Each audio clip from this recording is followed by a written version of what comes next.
Hello दोस्तों, अभी classes में आपका स्वागत है। आज की इस क्लास में हम लोग देख रहे हैं इंडियन ज्योग्राफी का मोस्ट इम्पॉर्टेंट क्वेश्चन देखेंगे जो अक्सर एग्ज़ाम में पूछे जाते हैं। ओके, तो आज का जो चैप्टर हम लोग देख रहे हैं भारत का भौतिक स्वरूप। भारत का भौतिक स्वरूप, इसमें मोस्ट इम्पॉर्टेंट क्वेश्चन जो अक्सर एग्ज़ाम में पूछे जाते हैं विथ एक्सप्लेनेशन के साथ में आपको फुली डिटेल में समझाएंगे, है ना। और यहाँ देखिए दोस्तों, इससे पहले पिछले क्लास में बताया थे भारत का आकार एवं स्थिति। भारत का आकार और स्थिति। ओके, अगर अभी तक आप देखे नहीं हैं आप वहाँ जाके आप देख सकते हैं। उसमें सारा एमसीक्यू क्वेश्चन, ठीक है, एमसीक्यू क्वेश्चन करवा रहे हैं, है ना, एक्सप्लेनेशन के साथ में। तो पिछला क्लास हो रखा है ना। आप देखे नहीं तो अभी जाके वहाँ पे देख सकते हैं प्लेलिस्ट में। ओके, तो आज की क्लास में देखेंगे भारत का भौतिक स्वरूप। तो दोस्तों, इससे बढ़ने से पहले अगर हमारा चैनल फर्स्ट टाइम विजिट किए हैं तो चैनल को सब्सक्राइब कर लें, बेल आइकन को प्रेस कर लें ताकि वीडियो का सारा नोटिफिकेशन आपको मिलते रहे। और ध्यान दीजिएगा, जब बेल आइकन प्रेस करेंगे तो वहाँ पे आपको दिखेगा ऑल, ठीक है, तो ऑल पे कर लीजिएगा ताकि जो भी हम डालेंगे वीडियो, है ना, तो आपको नोटिफिकेशन आपको मिल जाएंगी। ओके, तो चलिए देर न करते हम लोग स्टार्ट करते हैं क्वेश्चन पे, है ना। तो पहला क्वेश्चन देखते हैं। पहला क्वेश्चन है कि भारत में पश्चिमी तट के उत्तरी भाग को क्या कहते हैं। उत्तरी भाग को क्या कहते हैं। तो दोस्तों देखिए, इसमें जो एक्सप्लेनेशन हम आज करेंगे, इसमें एक्सप्लेनेशन होगा कि सारे क्वेश्चन को कवर करेंगे, है ना। अगर आप एक क्वेश्चन आते हैं, अगर एक क्वेश्चन आप सॉल्व करते हैं तो हम चाहते हैं कि उसके साथ आपको 10 क्वेश्चन का कवर हो जाए, ठीक है, चाहे क्वेश्चन जहाँ से भी घुमा पूछे, जैसे भी पूछे, ठीक है। तो चलिए देखिए क्वेश्चन पहला देखते हैं। पहला क्वेश्चन है, भारत में पश्चिमी तट के उत्तरी भाग को क्या कहते हैं। पहला ऑप्शन है कोंकण तट, कोरोमंडल तट, मालाबार तट, उत्तरी सरकार। तो दोस्तों यहाँ समझिए कि कोंकण तट जो है किसे कहेंगे यहाँ पे, ठीक है। भारत में जो पश्चिमी तट के उत्तरी भाग को क्या कहेंगे। ये आपका प्रायद्वीपीय भारत है। ओके, प्रायद्वीपीय भारत। अब यहाँ समझिए दोस्तों, जो ये पार्ट है पूर्वी तट है, ये आपका पश्चिमी तट है। तो बोल रहा है पश्चिमी तट के उत्तरी भाग, पश्चिमी तट का उत्तरी भाग।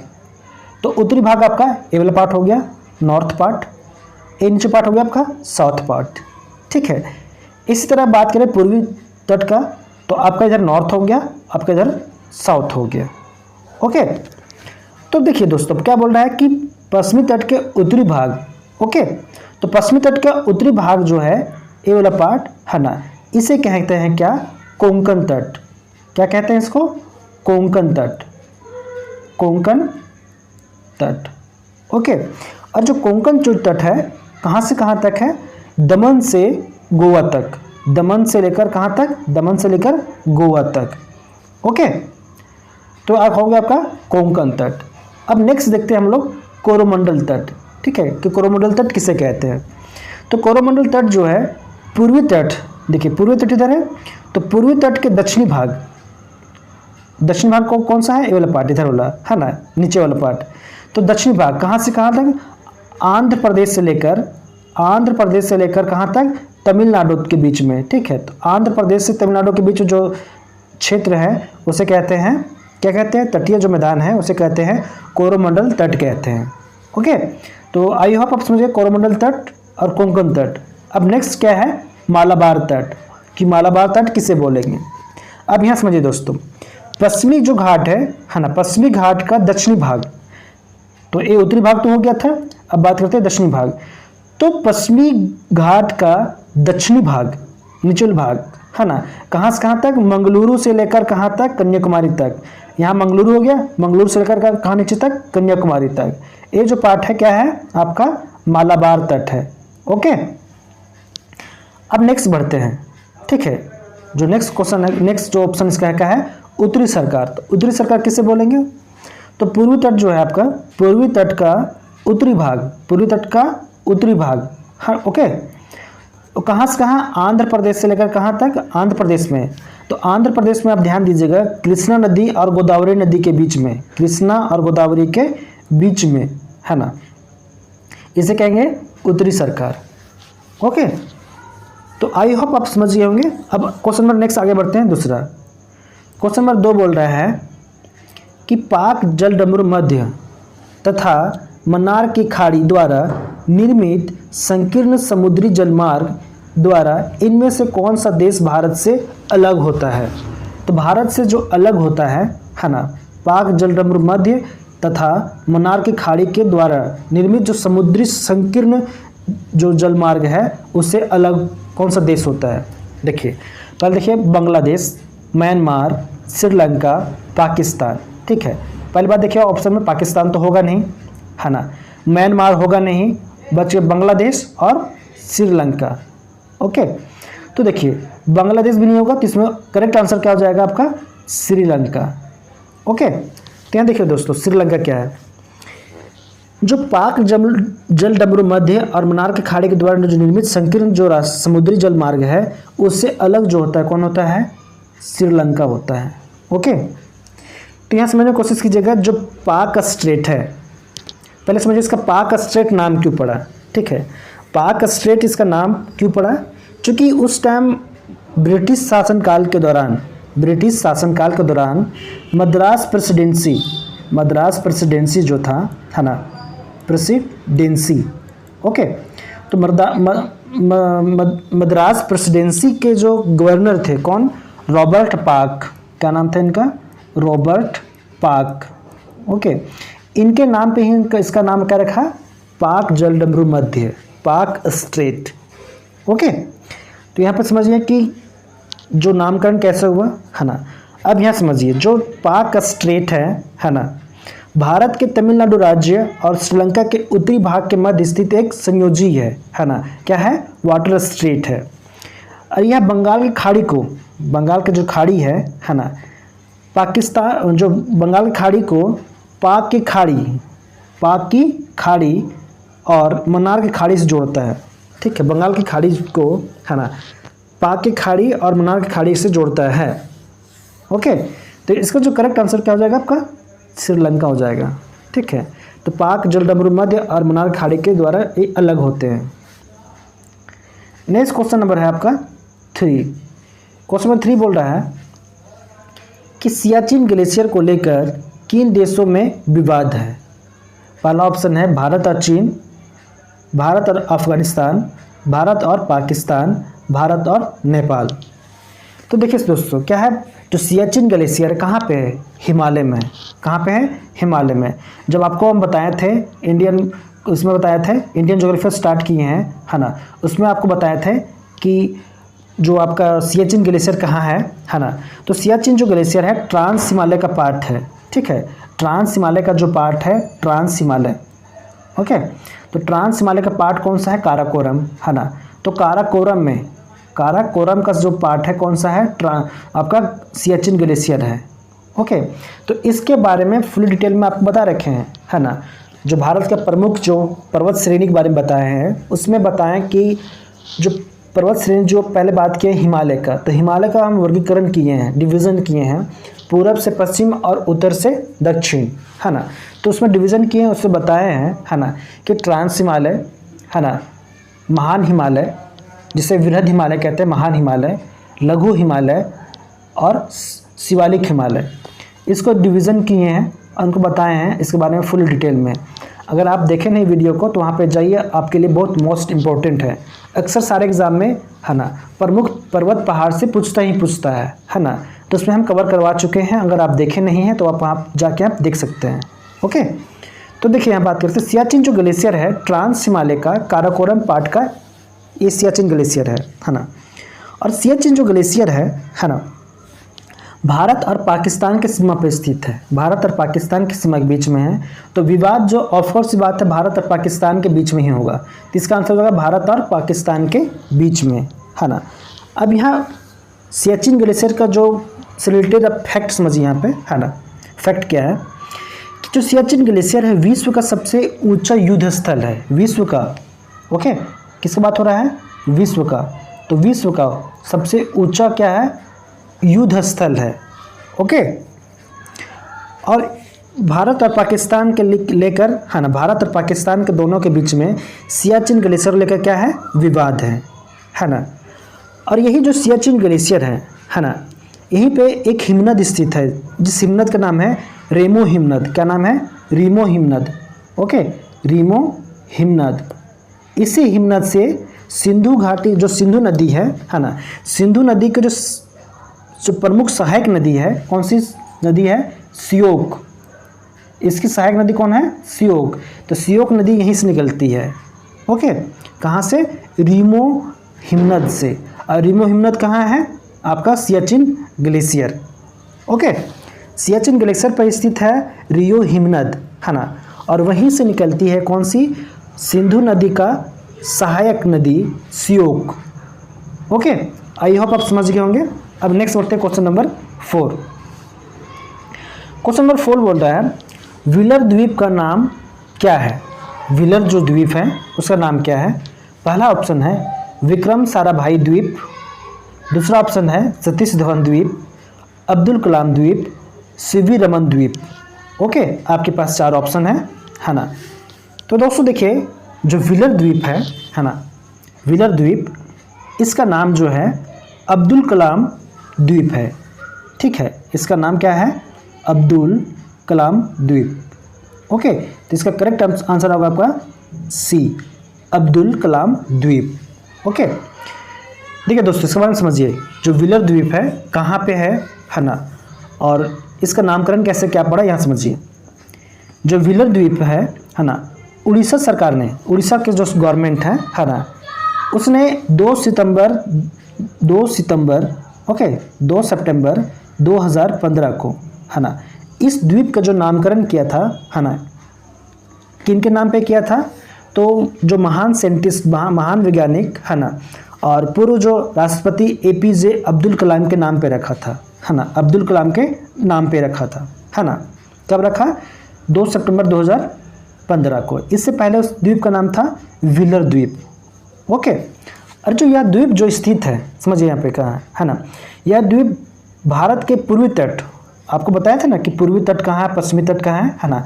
तो पूर्वी तट कहाँ है? इस तरफ। ठीक है, तो पूर्वी तट के लगभग 10 किलोमीटर की दूरी पर बंगाल के खाड़ी में स्थित है ना। ये द्वीप कहाँ पे है? बंगाल की खाड़ी में स्थित है ना। पूर्वी तट से 10 किलोमीटर दूर स्थित है, बंगाल की खाड़ी में। अब भारत अपने प्रक्षेपास्त्र कार्यक्रम का परीक्षण केंद्र के रूप में इसका प्रयोग करता है, प्रक्षेपास्त्र के रूप में। ठीक है, तो ये आपका हुआ व्हीलर द्वीप। ओके, समझने को कंफ्यूजन नहीं। अब नेक्स्ट बढ़ते हैं क्वेश्चन नंबर 5। क्वेश्चन नंबर 5 जो है, भारत में सबसे लंबा समुद्र तट कौन सा है ना। भारत में सबसे लंबा समुद्र तट, सी बीच कौन सी है? ओके, पहला ऑप्शन है चपोरा तट, दीव तट, अक्सा तट और मरीना तट। ओके, तो दोस्तों यहाँ समझिए कि तमिलनाडु की राजधानी क्या है? चेन्नई है ना। तो चेन्नई में स्थित क्या है? मरीना तट, मरीना तट। ओके, भारत का सबसे लंबा समुद्री तट है, भारत का जो है सबसे लंबा समुद्री तट है ना, और इसकी जो लगभग लंबाई है ना 13 किलोमीटर है। ओके, कितने हैं? 13 किलोमीटर इसकी लंबाई है ना। तो इसका जो करेक्ट आंसर हो जाएगा आपका, है ना, कौन सा हो जाएगा? मरीना तट। आंसर डी होगा, है ना। भारत में सबसे लंबा समुद्री तट कौन सा है ना, तो कौन सा है? मरीना तट। और ये कहाँ पे है? चेन्नई में, तमिलनाडु की राजधानी चेन्नई में। ओके, नेक्स्ट क्वेश्चन में आगे बढ़ते हैं। Question number 6। क्वेश्चन नंबर 6 बोल रहा है कि भारत में एकमात्र सक्रिय ज्वालामुखी बेरन द्वीप जो है कहाँ स्थित है? एकमात्र ज्वालामुखी, है ना, सक्रिय ज्वालामुखी जो बेरन द्वीप कहाँ स्थित है? ओके, पहला ऑप्शन है अंडमान निकोबार द्वीप समूह, अंडमान द्वीप समूह, निकोबार द्वीप समूह, लक्षद्वीप, मिनिकॉय। ओके, तो दोस्तों ध्यान समझने की कोशिश कीजिए। बेरन द्वीप, बेरन जो द्वीप है ना, किसकी बात किया है? बेरन द्वीप। तो बेरन द्वीप जो है भारत का ही नहीं बल्कि दक्षिण एशिया का, कहाँ का? दक्षिण एशिया का। ओके, एकमात्र सक्रिय ज्वालामुखी है, एकमात्र क्या है? सक्रिय ज्वालामुखी है। वो कहाँ स्थित है? कहाँ पे है? बंगाल की खाड़ी में। कहाँ पे? बंगाल की खाड़ी में, बंगाल की खाड़ी में स्थित है। ओके, और ये का जो अंडमान निकोबार द्वीप समूह का क्या है, एक भाग है। ठीक है, ओके, तो इसका जो करेक्ट आंसर हो जाएगा आपका है ना अंडमान। ठीक, कहाँ पे है इसका हो जाएगा, अंडमान द्वीप समूह में, अंडमान द्वीप समूह में। ओके, और ये क्या बंगाल की खाड़ी का एक भाग है। ओके, देखिए दोस्तों, एक समझिए यहाँ पे बेरन मतलब क्या होता है। बेरन मतलब क्या होता है, बेरन इसका नाम जो पड़ा है ना, क्या होता है, बंजर, बंजर। ठीक है, जहाँ कोई नहीं रहता है ना, और इस द्वीप पर भी है ना अभी तक मानव का बसाव नहीं है। ठीक है, इस द्वीप पर मानव का बसाव नहीं है। बेरन मतलब बंजर ही होता है ना, और यहाँ पे आदमी लोग यहाँ पे रहता नहीं है। ओके, तो आई होप आप समझ गए कि कहाँ पे है ना। नेक्स्ट क्वेश्चन आगे बढ़ते हैं। 7 क्वेश्चन नंबर 7 बोल रहा है खैबर दर्रा कहाँ स्थित है। खैबर जो दर्रा है कहाँ स्थित है। पहला ऑप्शन भूटान, बांग्लादेश, भारत, पाकिस्तान। ठीक है दोस्तों, खैबर जो दर्रा है ना कहाँ पे है, तो उत्तर पश्चिम पाकिस्तान की सीमा, समझिएगा, उत्तर पश्चिम, उत्तरी पश्चिमी, उत्तरी पश्चिमी पाकिस्तान की सीमा।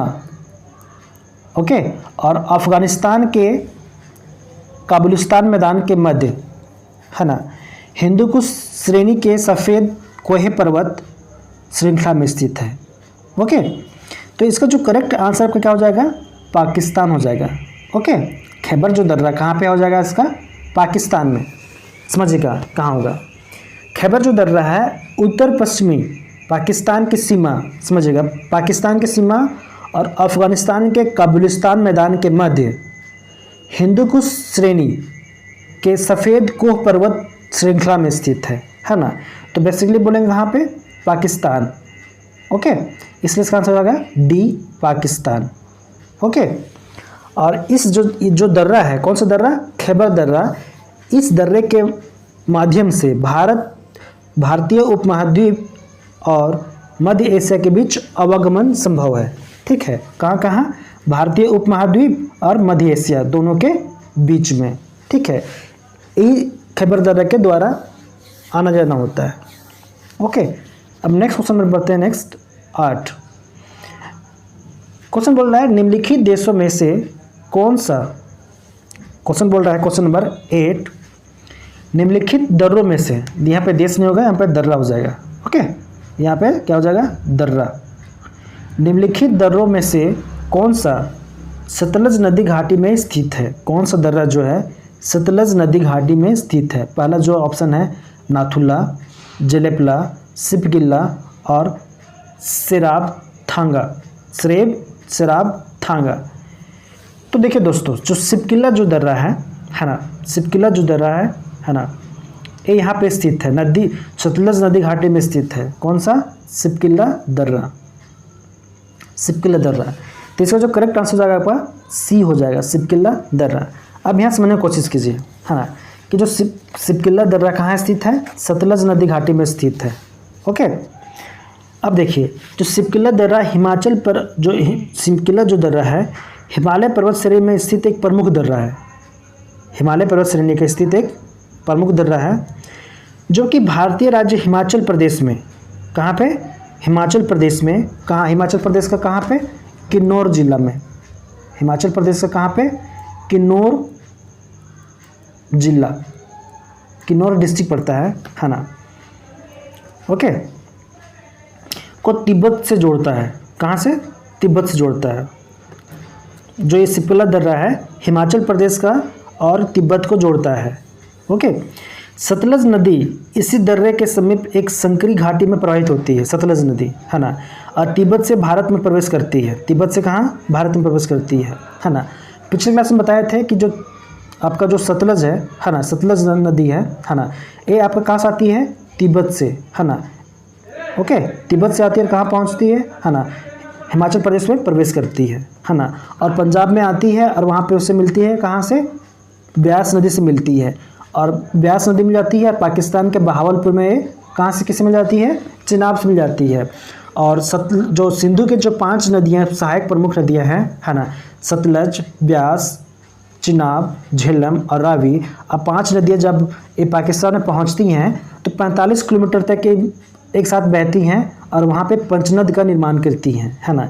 ये जो है आपको पिछले क्लास में बता रखे थे, किसमें, जो आपको बताए थे प्रमुख नदियाँ, भारत की प्रमुख नदियाँ में बता रहे हैं, उसमें बताए थे कि ये वहाँ पे पंचनद का निर्माण करती हैं।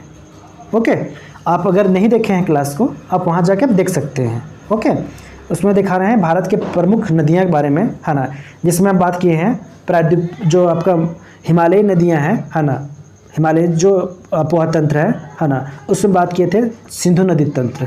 ओके, तो अगर आप अब देखे नहीं हैं तो वहाँ पे आप जाके देख सकते हैं। ओके, तो अब नेक्स्ट क्वेश्चन आगे बढ़ते हैं। ओके, इससे पहले आपको बता दें कि जो नाथुला दर्रा है, ऑप्शन में आपको मिल रहा है नाथुला दर्रा, है ना। तो नाथुला जो दर्रा है ना, भारत का दूसरा सबसे बड़ा व्यापारिक दर्रा है। कौन सा? नाथुला दर्रा। ओके, नेक्स्ट क्वेश्चन नंबर 9 है। 9 बोल रहा है कैलाश मानसरोवर की यात्रा पर जाने वाले तीर्थयात्रियों को तिब्बत में प्रवेश करने के लिए किस दर्रा को पार करना पड़ता है? पहला ऑप्शन है खारदुंगला, रोहतांग, बनिहाल और नाथुला। ओके, तो देखिए दोस्तों, अगर तीर्थयात्री कैलाश मानसरोवर की यात्रा पर अगर जाते हैं, है ना, तो तीर्थयात्रियों को जो प्रवेश करना पड़ता है तिब्बत में प्रवेश करने के लिए, है ना, कौन से दर्रे का यूज करना होगा, है ना। तो साफ साफ बात इसमें कौन सा है? नाथुला दर्रा। जब ये नाथुला दर्रा जब क्रॉस करेंगे उसके बाद ही तिब्बत पहुंचेंगे, ठीक है। तो तिब्बत पहुंचने के लिए इनको कौन सा करना पड़ेगा? नाथुला दर्रा। ओके, और ये नाथुला दर्रा कहाँ पे आपको पड़ेगा? सिक्किम में। ओके, कभी कभी क्वेश्चन पूछता है कि नाथुला दर्रा कहाँ पे है, तो ये कहाँ पे? सिक्किम में, है ना। तो नाथुला दर्रा और कौन सी दर्रा? लिपुलेख दर्रा, है ना। तो लिपुलेख दर्रा जो आपको मिलेगा, है ना, ये मिलेगा आपको उत्तराखंड में, यूके उत्तराखंड मिलेगा आपको लिपुलेख दर्रा, है ना। तो नाथुला दर्रा और लिपुलेख दर्रा को पार करना पड़ता है, ठीक है। अगर आप तिब्बत अगर वहाँ पे जाना चाहते हैं, कैलाश मानसरोवर यात्रा पे जा रहे हैं, है ना, तो आपको 2 दर्रा पार करने होंगे, है ना, लिपुलेख दर्रा और आपका नाथुला दर्रा। ओके, नाथुला दर्रा जो है वो कहाँ पे आपका है? सिक्किम में, है ना, और लिपुलेख दर्रा जो है आपका उत्तराखंड में। ओके, अब नेक्स्ट क्वेश्चन पर आगे बढ़ते हैं। Question number 10। क्वेश्चन नंबर 10 बोल रहा है कि डंकन पैसेज, ठीक है, डंकन पैसेज निम्नलिखित में से किसके मध्य स्थित है ना। डंकन पैसेज, है ना, निम्नलिखित में से कहाँ में है ना, यहाँ पे कह रहा निम्नलिखित। ओके, निम्नलिखित में से किसके मध्य स्थित है? ओके, अंडमान व निकोबार, दक्षिणी व लिटिल अंडमान, उत्तरी व मध्य अंडमान, उत्तरी व दक्षिणी अंडमान, ठीक है। तो दोस्तों यहाँ समझिए, इससे जो करेक्ट जो आपका आंसर हो जाएगा, है ना, दक्षिणी अंडमान और लिटिल अंडमान, दक्षिणी और लिटिल अंडमान इनके बीच में है। तो इसका करेक्ट आंसर हो जाएगा आपका बी। क्या हो जाएगा आपका आंसर? बी हो जाएगा। ओके, बी हो जाएगा। अब यहाँ समझिए, जो हिंद महासागर में स्थित कौन सा है? डंकन पैसेज, ठीक है। और यह क्या है? एक जल डमरू मध्य है, ठीक है। क्या है? एक जल डमरू मध्य है ना। और यह ग्रेट अंडमान द्वीप समूह का एक भाग है, जो ग्रेट अंडमान द्वीप समूह का एक भाग है ना। तो इसका जो करेक्ट आंसर हो जाएगा आपका बी हो जाएगा। ओके, नेक्स्ट क्वेश्चन नंबर आगे बढ़ते हैं। Question number 11। वृहद हिमालय में स्थित एक ठंडा रेगिस्तान कौन सा है? वृहद हिमालय में स्थित कौन सा ठंडा रेगिस्तान है? पहला ऑप्शन है लद्दाख, सतपुड़ा, अरावली और विंध्याचल, है ना। तो दोस्तों पहले बता रखे थे हम आप लोग को, है ना, पिछले क्लास में, कि जो सबसे बड़ा जो ठंडा रेगिस्तान है कौन सा है? लद्दाख है। कौन सा है? लद्दाख है ना, ठंडा रेगिस्तान है ना। और भारत में सबसे कम वर्षा यहीं होती है। भारत में सबसे कम जो लद्दाख का कहाँ पे? लेह में होती है। ओके, क्षेत्रफल के अनुसार भारत का सबसे बड़ा राष्ट्रीय उद्यान हेमिस नेशनल पार्क इसी रेगिस्तान में स्थित है ना। कौन सा रेगिस्तान नेशनल पार्क है? हेमिस ओके, कौन सा है? Hemis, Hemis national park, national park यहाँ पे स्थित है। ओके, नेक्स्ट क्वेश्चन में आगे बढ़ते हैं। 12, माउंट एवरेस्ट किसके नाम पर रखा गया है? माउंट एवरेस्ट जो है किसके नाम पर रखा गया है? पहला ऑप्शन है इंग्लैंड के सम्राट के नाम पे, शिखर पर चढ़ने वाले पर्वतारोही के नाम पर, भारत के एक महान सर्वेक्षण के नाम पे, भारत के वायसराय के नाम पर। ठीक है, तो माउंट एवरेस्ट जो नाम रखा गया है ना, वो किसके नाम पे? भारत के एक महान सर्वेक्षण के नाम पे। ठीक है, भारत के महान सर्वेक्षक के नाम पे। ओके, तो इसका आंसर हो जाएगा आपका सी हो जाएगा। ओके, आंसर सी होगा। तो देखिए सर्वेक्षक कौन थे?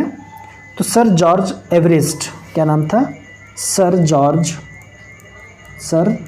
George Everest. तो सर जॉर्ज एवरेस्ट के नाम पे इसका नाम रखा गया माउंट एवरेस्ट। ठीक है, और ये क्या थे? एक ब्रिटिश भूगोलवेत्ता है ना, और महासर्वेक्षक थे। ओके, और इन्होंने 1865 ईस्वी में, 1865 ईस्वी में है ना, इन्हीं के नाम पर माउंट एवरेस्ट का नामकरण किया गया था। 1865 ईस्वी में mount Everest. Okay, next question में देखते हैं। 13 क्वेश्चन बोल रहा है कि साल्टोरा पर्वतमाला कहाँ स्थित है? साल्टोरा पर्वतमाला कहाँ स्थित है? लद्दाख में, काराकोरम पर्वतमाला के एक अंग के रूप में, विंध्याचल में, पश्चिमी घाटों के एक अंग के रूप में। ओके, तो देखिए दोस्तों इसका जो करेक्ट आंसर आपका हो जाएगा है ना, काराकोरम पर्वतमाला के एक अंग के रूप में। तो इसका आंसर हो जाएगा बी है ना। अब यहाँ समझिए, साल्टोरा पर्वतमाला जो पाकिस्तान है ना, POK, पाक ऑक्युपाइड कश्मीर है ना, के गिलगित बाल्टिस्तान है ना, गिलगित और बाल्टिस्तान के सीमा पर स्थित है ना। गिलगित जो है, गिलगित और बाल्टिस्तान, ओके, बाल्टिस्तान के सीमा पे स्थित है ना, जो सियाचिन ग्लेशियर के दक्षिण पश्चिम में ट्रांस हिमालय की काराकोरम श्रेणी में स्थित है ना। तो कहाँ पे? ट्रांस हिमालय की काराकोरम श्रेणी में स्थित है ना। इसलिए ठीक है, इसलिए इसे काराकोरम के हृदय के स्थल के रूप में नाम भी जाना जाता है ना। इसलिए इसे क्या कहते हैं? काराकोरम के हृदय स्थल के नाम से भी इसे जाना जाता है। ओके, साल्टोरा पर्वतमाला को। ठीक है, तो साल्टोरा जो पर्वतमाला कहाँ स्थित है? काराकोरम पर्वतमाला के एक अंग के रूप में है ना। बात करें कहाँ स्थित है, तो एक जो पाकिस्तान ऑक्युपाइड जो कश्मीर है ना, उसके क्षेत्र में गिलगित बाल्टिस्तान जो क्षेत्र हैं उनकी सीमा पे है, उनकी बाउंड्री पे है ना। और ये जो सियाचिन ग्लेशियर के दक्षिण पश्चिम में, सियाचिन ग्लेशियर जो पार्ट है ट्रांस हिमालय का ही पार्ट है ना। तो ट्रांस हिमालय के बात हो रहा है, काराकोरम श्रेणी की बात हो रही है ना। तो ट्रांस हिमालय का जो पार्ट सियाचिन ग्लेशियर है उसके दक्षिणी पश्चिमी क्षेत्र में, दक्षिण पश्चिम क्षेत्र में स्थित है। इसलिए काराकोरम का हृदय स्थल के नाम से जाना जाता है किसे? साल्टोरा पर्वतमाला को। ठीक है, साल्टोरा पर्वतमाला को काराकोरम के हृदय स्थल के रूप में भी जाना जाता है इसके नाम से। ओके, नेक्स्ट क्वेश्चन में आगे बढ़ते हैं। 14 बोल रहा है निम्नलिखित में से कौन सी पर्वत श्रेणी भारत में सबसे पुरानी है? ओके, तो यहाँ ऑप्शन जो आपको दिया है, पहला है ऑप्शन हिमालय, विंध्याचल, अरावली, और नेक्स्ट है सह्याद्री। ओके, नेक्स्ट ऑप्शन है सह्याद्री। तो दोस्तों देखिए यहाँ पे कौन सी पर्वत श्रेणी जो भारत की सबसे पुरानी है, तो सबसे पुरानी जो है आपका अरावली है। क्या हो जाएगा? अरावली। अब यहाँ समझिए, अरावली पर्वत श्रेणी जो है भारत की सबसे प्राचीन पर्वत श्रेणी है, सबसे प्राचीन पर्वत श्रेणी है, जिसका निर्माण जो हुआ था है ना, कब हुआ था? Pre Cambrian. कब हुआ था? प्री कैम्ब्रियन काल में। ओके, प्री कैम्ब्रियन काल में इसका निर्माण हुआ था। और यह श्रेणी जो है ना, यह श्रेणी औसत रूप से 300 से 800 मीटर तक ऊंची है। कितनी इसकी ऊंचाई है? 300 से 800 मीटर ऊंची है ना। और इसकी सर्वोच्च जो चोटी है कौन सी है? इसकी जो सर्वोच्च चोटी जो है कौन सी है? गुरु शिखर। कौन सी है? गुरु शिखर। ध्यान दीजिएगा दोस्तों, अगर आप वहाँ पे जाएंगे, भारत के प्रमुख जो पर्वत श्रेणी है उसमें हम बता रखे हैं, है ना, पर्वत श्रेणी में आपको बताए हैं, है ना। तो आप वहाँ पिछले क्लास में जाइए और वहाँ पे आप देखिए, है ना। आप में उसमें बताए हैं कि राजस्थान का जो अरावली है भारत का सबसे प्राचीन पर्वत श्रेणी है। सबसे उसकी ऊंची जो चोटी है कौन सी है? गुरु शिखर है। पिछले क्लास में आपको कवर करवा चुके हैं, है ना। जिसकी हाइट जो है ना, गुरु शिखर की जो हाइट है 1722 मीटर, 1722 मीटर है ना। और जो गुरु शिखर है कहाँ पे? राजस्थान के माउंट आबू के समीप स्थित है, ठीक है। और यह पर्वत श्रेणी दक्षिण पश्चिम में अहमदाबाद, गुजरात से लेकर उत्तर पूर्व में दिल्ली तक लगभग 800 किलोमीटर तक फैली है, ठीक है। और दिल्ली में जो स्थित रायसीना पहाड़ी है, जो दिल्ली में स्थित जो रायसीना पहाड़ी है, कौन सा? रायसीना, ओके। दिल्ली में स्थित जो रायसीना पहाड़ी है जिस पर आपका राष्ट्रपति भवन स्थित है ना, इसी पर्वत श्रेणी का विस्तार मनाता है, ठीक है। जो आपका भारत जो दिल्ली में राष्ट्रपति भवन जो स्थित है इसी पे है, रायसीना की पहाड़ी पे, ओके। तो इसी का विस्तार है, ओके। नेक्स्ट क्वेश्चन में आगे बढ़ते हैं। Question number 15। क्वेश्चन नंबर 15 बोल रहा है कि नागा, खासी और गारो पहाड़ियाँ स्थित है कहाँ पे? ये पहाड़ियाँ कहाँ स्थित हैं? पूर्वांचल पर्वतमाला में, काराकोरम पर्वतमाला में, जास्कर पर्वतमाला में, हिमालय पर्वतमाला में। तो दोस्तों यहाँ ध्यान दीजिएगा, पिछले क्लास में जब हम देखे थे भारत के प्रमुख पर्वतमाला, उसमें कवर किए थे हम हिमालय के जितना था उसका डिवीज़न, और उसके बाद नॉर्थ साउथ जो नॉर्थ ईस्ट का था, ठीक है, जो पूर्वोत्तर जो था, है ना। तो वहाँ पे हम सारा कवर किए थे। उसे बताया था गारो, खासी, जयंतिया, नागा, मिजो, हम लुसाई, है ना, सारा हम कवर करवाए थे। तो पिछले क्लास अगर देखें नहीं भारत के प्रमुख पर्वत श्रेणियाँ, तो आप वहाँ पर जाइए, प्लेलिस्ट में आप वहाँ देख सकते हैं, इंडियन ज्योग्राफी के नाम से बना हुआ है, आप वहाँ पे देखिए, आपको बहुत सारे डॉट क्लियर हो जाएंगे, ओके। तो इसका जो दोस्तों जो इसका करेक्ट आंसर होगा क्या हो जाएगा? पूर्वांचल पर्वतमाला, है ना। अब पूर्वांचल किसे बोल रहे हैं? तो north east, okay, north east, okay. तो नॉर्थ ईस्ट जो है वहाँ पे सारे आपको मिलेंगे। पूर्वांचल जो उत्तर पर्वतमाला है वहाँ आपको सारे मिलेंगे, नागा, खासी, गारो, खासी, जयंतिया, मिजो, लुसाई, सारे आपको वहीं मिलेंगे, ओके। इसलिए करेक्ट आंसर हो जाएगा पूर्वांचल पर्वतमाला, ओके। अब क्वेश्चन नंबर नेक्स्ट आगे देखते हैं 16।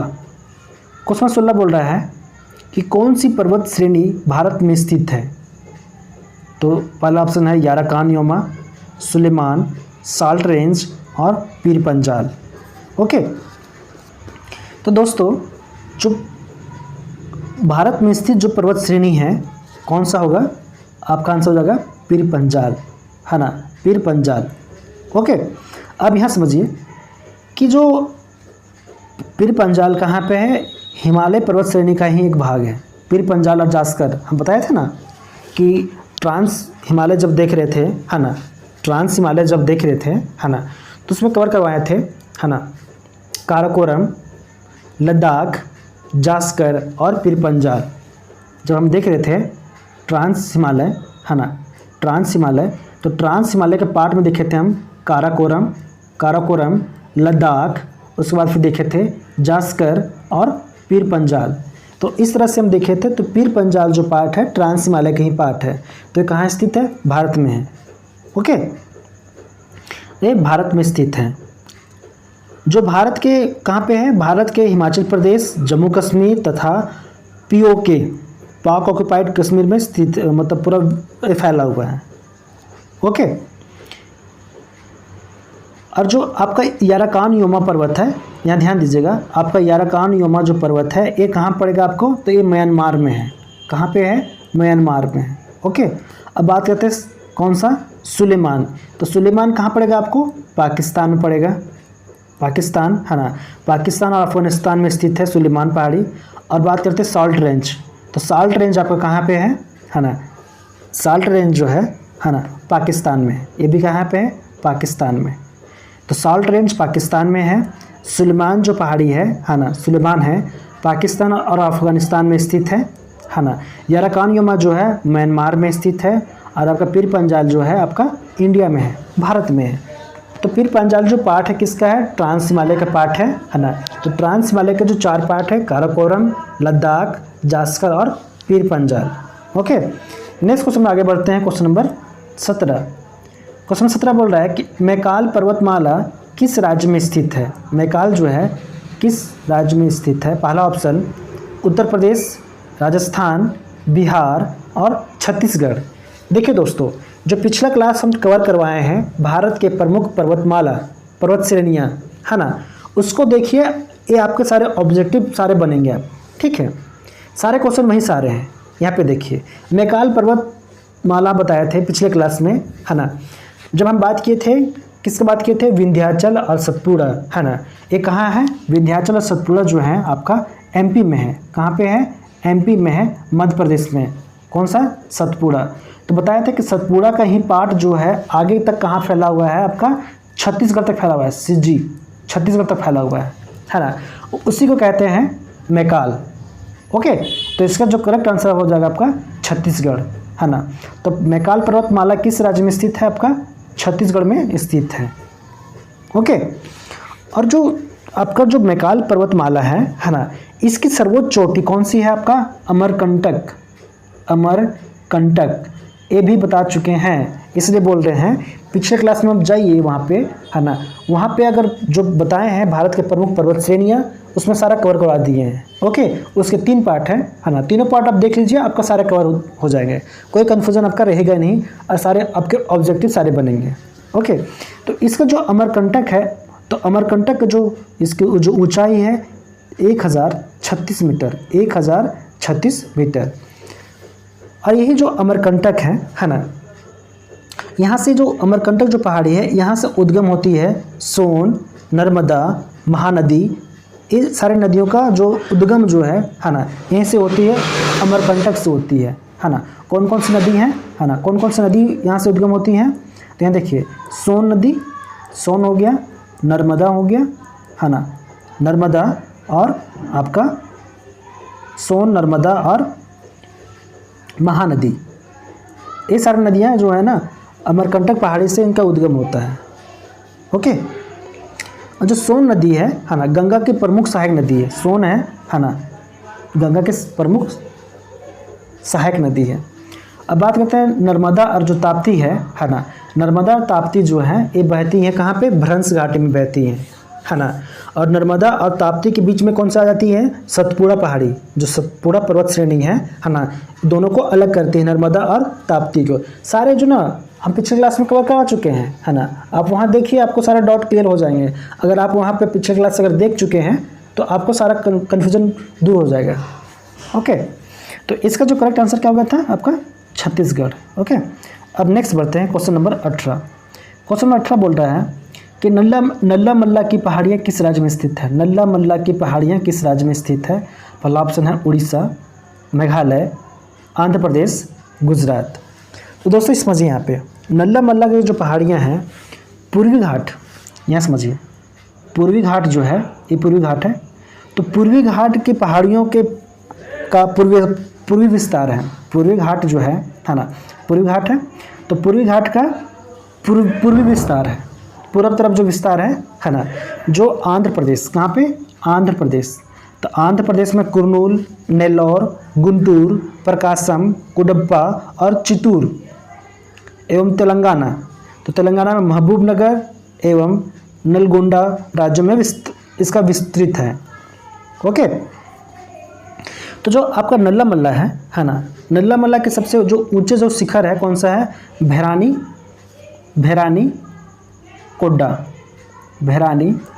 कोड्डा। ओके, जो आपका नल्ला मल्ला की पहाड़ी है ना, इसकी सबसे ऊंची जो शिखर है इसका सबसे ऊंचा जो शिखर जो है भैरानी कोड्डा, जिसका जो हाइट है, ऊंचाई है 3048 फीट, 3048 फीट। ओके, तो इसका जो करेक्ट आंसर आपका हो जाएगा, क्या हो जाएगा, आंध्र प्रदेश। इसका आंसर हो जाएगा सी।